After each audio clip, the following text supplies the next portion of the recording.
আসসালামু আলাইকুম। সবাইকে অনেক অনেক শুভেচ্ছা জানিয়ে শুরু করছি আমার আজকের রেসিপি। আজকে আমি আরেকটা ডেজার্টের রেসিপি নিয়ে হাজির হয়ে গেলাম। আজকের ডেজার্টটা হচ্ছে ঈদ স্পেশাল সাগুর ডেজার্ট বা দুধ সাগুর পুডিংও বলতে পারেন। আপনারা একবার হলেও ট্রাই করে দেখবেন, খুব ভালো লাগবে। আপনারা চাইলে এটা ইফতারি টেবিলেও রাখতে পারেন। একদম এই সাগুর ডেজার্টটা ঠান্ডা ঠান্ডা খেতে কিন্তু অসাধারণ লাগে। আমার কাছে তো খুব ভালো লেগেছে, আশা করছি আপনাদের কাছেও খুব ভালো লাগবে। আর এখন যে গরম পড়েছে, এই গরমে কিন্তু একবার হলেও খেয়ে দেখবেন, আপনার একদম মনটা ভরে যাবে। তো আশা করছি আমার আজকের রেসিপিও বরাবরের মতো আপনাদের কাছে খুব ভালো লাগবে। ভালো লাগলে একটা লাইক দিয়ে দিবেন, আর আমার রেসিপিগুলো ভালো লাগলে শেয়ার করতে পারেন ফ্রেন্ডস অ্যান্ড ফ্যামিলির সাথে। আমার চ্যানেলটি সাবস্ক্রাইব করে অবশ্যই আমার পাশে থাকবেন। তাহলে চলুন কথা না বাড়িয়ে দেখে নিই কীভাবে এই সাগুর ডেজার্টটা তৈরি করতে হবে।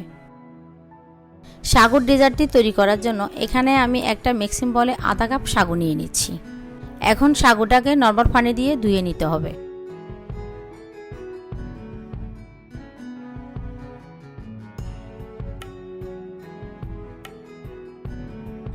সাগুগুলোকে আমি এক দুইবার ধুয়ে পানি ঝরিয়ে নিয়েছি। দেখতে পাচ্ছেন সাগুতে কিন্তু পানি নেই। এখন যেটা করব, সাগুগুলোকে সিদ্ধ করে নিতে হবে। তার জন্য চুলায় একটা পাত্রে 3 কাপ পানি ফুটিয়ে নিয়েছি। এখন সাগুগুলোকে পানিতে দিয়ে দিচ্ছি।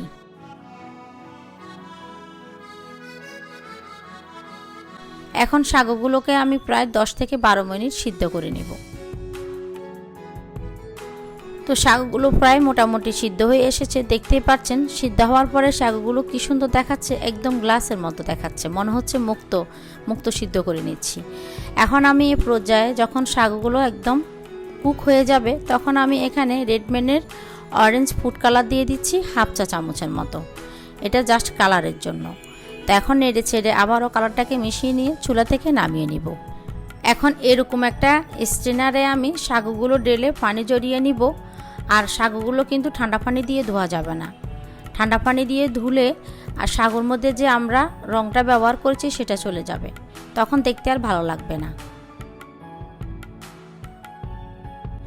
এখন চামচ দিয়ে নেড়ে ছেড়ে শাকগুলো পানি জড়িয়ে নিতে হবে, কারণ শাকগুলো সিদ্ধ হওয়ার পরে পানিটা কিন্তু অনেক ঘন হয়ে গিয়েছে। এখন এভাবে আমি রেখে দিব প্রায় 5 থেকে 6 মিনিটের মতো। এর মধ্যে আমি সাগুর যে দুধটা ওইটা রেডি করে নেব। চুলে একটা পাত্র বসিয়ে দিয়ে আমি এখানে 3.5 কাপ লিকুইড দুধ দিয়ে দিচ্ছি।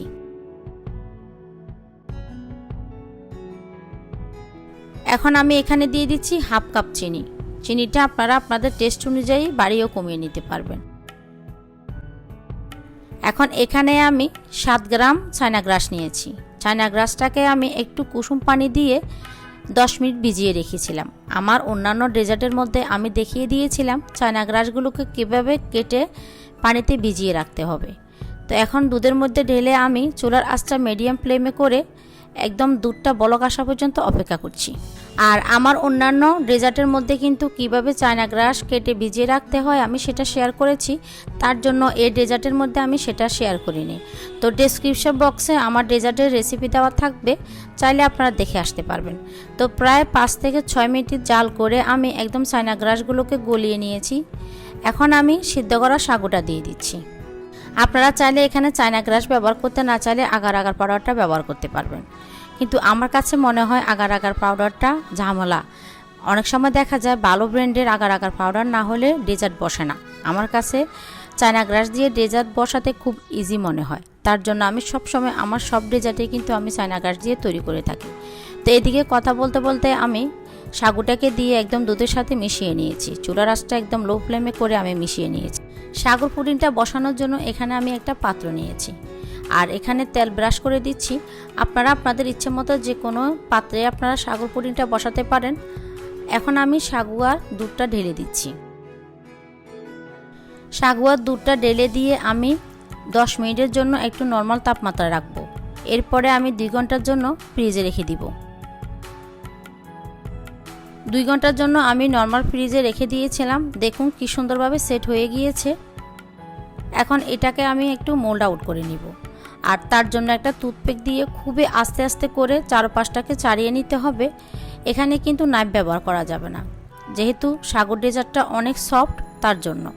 তা এখন আমি এটাকে মোল্ড আউট করে নিচ্ছি। দেখুন দেখতে কি চমৎকার লাগছে, তাই না? আর দেখেই তো শুধু চমৎকার লাগলে হবে না, রেসিপিটি ট্রাই করে অবশ্যই আপনাকে তৈরি করে এই ডেজার্টটি খেতে হবে। তা না হলে আপনি কিভাবে বুঝবেন এই ডেজার্টটি এত মজা? এই ডেজার্টটি আপনি ঠান্ডা ঠান্ডা পরিবেশন করবেন, দেখবেন আপনার মন প্রাণ দুইটাই জুড়ে যাবে। আর এই গরমে আমরা রোজা রেখে আসলে অনেক ক্লান্ত হয়ে যাই। যখন দিন শেষে আমরা এরকম একটা ঠান্ডা ঠান্ডা ডেজার্ট খেয়ে থাকি, একদম প্রাণটা জুড়ে যায়। আমার কাছে তো ইফতারের টেবিলে ঠান্ডা ঠান্ডা ডেজার্ট না থাকলে আমার ভালো লাগে না।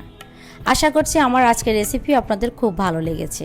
ভালো লেগে থাকলে বরাবরের মতো একটা লাইক দিয়ে দিবেন, আর আমার চ্যানেলটি সাবস্ক্রাইব করে আমাকে বেশি বেশি সাপোর্ট করবেন। সবাইকে ঈদের অগ্রিম শুভেচ্ছা জানিয়ে তাহলে এখানেই বিদায় নিচ্ছি। সবাই অনেক বেশি ভালো থাকবেন, সুস্থ থাকবেন, সবাই সবার জন্য দোয়া করবেন। আল্লাহ হাফেজ।